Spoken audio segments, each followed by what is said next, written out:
Dans cette chronique réservée à l'histoire des grandes entreprises, on a déjà parlé d'Adidas, on a déjà parlé de Nike, et la semaine dernière, notre très cher roue de décision aléatoire nous a nommé une nouvelle entreprise de chaussures qu'on va passer à la loupe aujourd'hui, qui n'est autre que Converse. Bienvenue dans l'histoire de Converse. Pourquoi faire plus d'intro? Droit au but.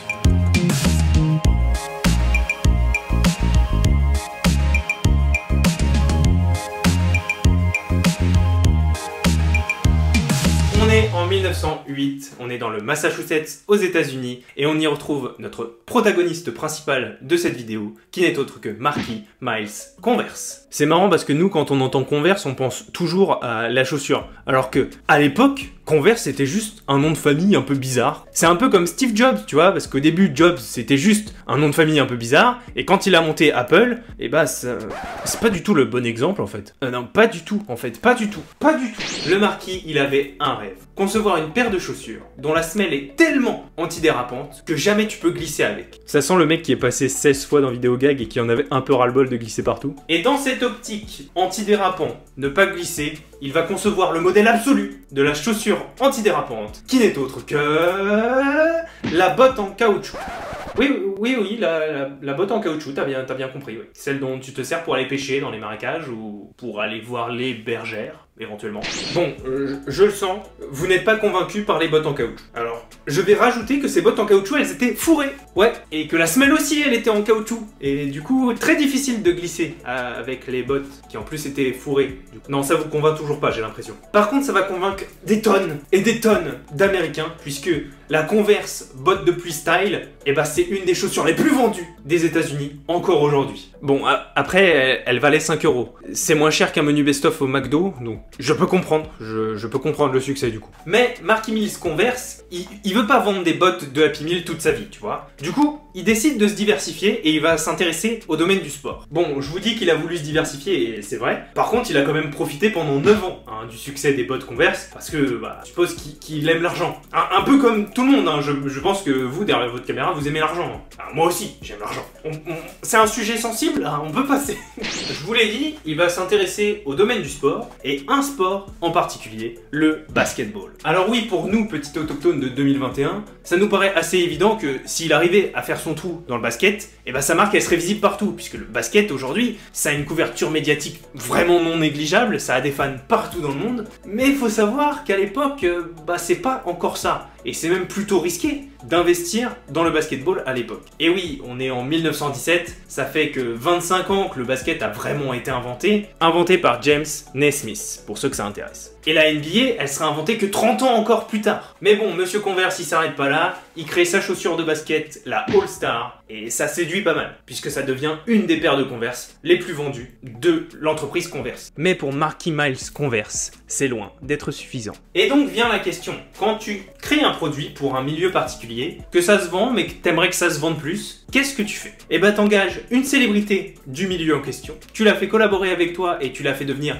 ton égérie, et donc elle porte tes produits ou elle se sert de tes produits en permanence. Et vous verrez que d'un coup vos ventes, elles risquent d'être pas mal quoi. Sans m'avancer, pas mal. Et il engage alors le célèbre basketteur Chuck Taylor pour être son égérie. Alors je peux pas vraiment vous donner son intitulé de poste exact puisque dans ses missions il y avait améliorer le design, relations avec les commerciaux, égérie du coup pour porter la marque. Le mec avait 20 000 casquettes. Et ça va faire un tabac monstre à tel point que 10 ans après, Converse ils vont officiellement ajouter le nom de Chuck Taylor sur tous les logos des All-Stars et ce modèle va pouvoir se décliner à l'infini. Cuir, tissu, polaire, montante, courte, tout ce que vous voulez. C'était un peu ridicule comme scène, mais je trouvais pas de façon amusante de vous le dire. Du coup, ça suffira.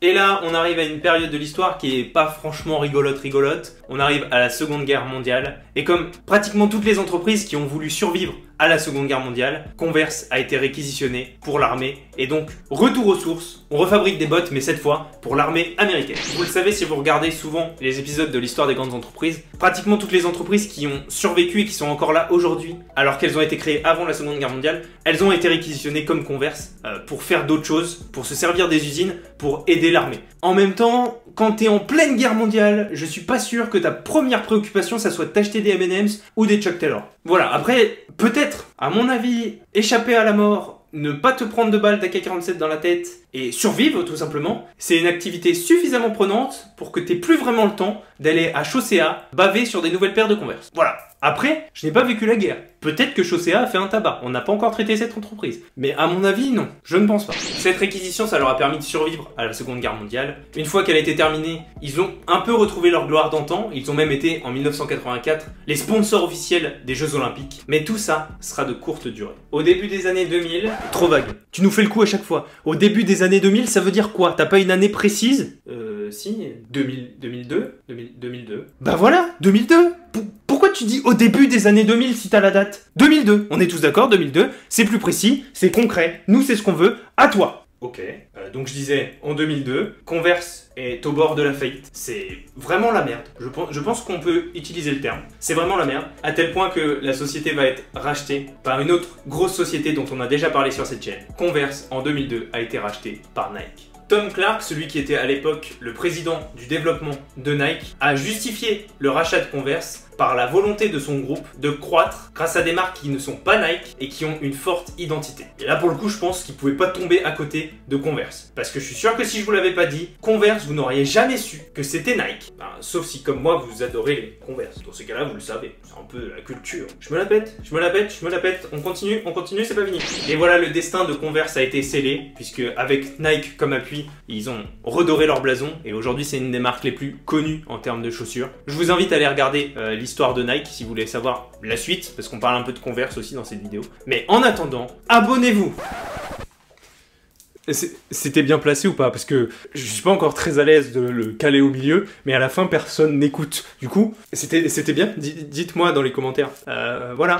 Non, plus sérieusement, pour conclure cette vidéo, et si vous êtes habitué à la chaîne, vous le savez, quand l'histoire d'une entreprise elle est un peu plus courte que d'habitude, et ben après on fait des fun facts. Donc j'ai trouvé 2 fun facts sur Converse. Vous connaissez certainement le dicton « on ne change pas une équipe qui gagne ». Et ben chez Converse, c'est un peu un mot d'ordre. Puisque, vu que le modèle de Converse marchait trop bien et qu'ils savaient eux-mêmes que si ça marchait, c'est pour leur design, pour le modèle que vous voyez actuellement, eh ben, ils ont décidé de conserver ce modèle inchangé pendant plus d'1 siècle. Eh ben, mon dieu, ça doit bosser la R&D là-bas. Il y en a qui se la touchent, hein, moi je vous le dis. Il faudra attendre seulement 2015 pour avoir une vraie modification majeure au design de Converse. Enfin, majeur.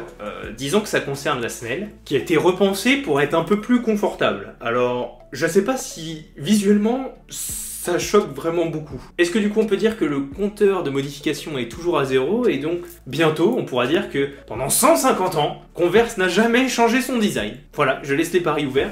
Dans quelques années, on reviendra sur cette vidéo et vous pourrez me dire tiens, ils ont changé, tiens, ils ont pas changé, voilà. Tout le monde m'aura oublié ici. Tout le monde. Enfin, je veux dire, pour avoir, il faudra qu'on soit en 2050. Pendant plus de 20 ans, pratiquement tous les joueurs de basket professionnels portaient uniquement des Converse. C'était un méga monopole de la part de Converse et pendant tous les matchs, vous pouviez voir tout le monde avec des Converse. Et d'ailleurs, aujourd'hui, Converse est la chaussure de basket la plus vendue de tous les temps, alors que plus aucun joueur de basket ne porte ça. Les premiers à avoir détrôné Converse sur ce monopole sur les basketteurs professionnels, c'est Adidas, parce que leurs chaussures étaient en cuir et c'était donc plus résistant que les chaussures en tissu de Converse et donc moins risqué pour les chevilles. Et voilà messieurs, dames, qui conclut cet épisode sur l'histoire de Converse. J'espère qu'il vous a plu. Avant de se quitter, je vous propose qu'on tourne la roue aléatoire de décision pour savoir quel sera le thème de la prochaine histoire de grandes entreprises. C'est parti, on tourne la roue tout de suite. Attention, attention. Et ce sera donc Microsoft pour la prochaine vidéo. J'espère que cet épisode vous a plu et je vous dis à la semaine prochaine pour l'histoire de Microsoft. C'était J de la chaîne JJ, cordialement. Microsoft, tiens. Je m'attendais pas du tout à Microsoft. En même temps, j'ai fait une méga roue, c'était bien pour qu'un jour ça tombe.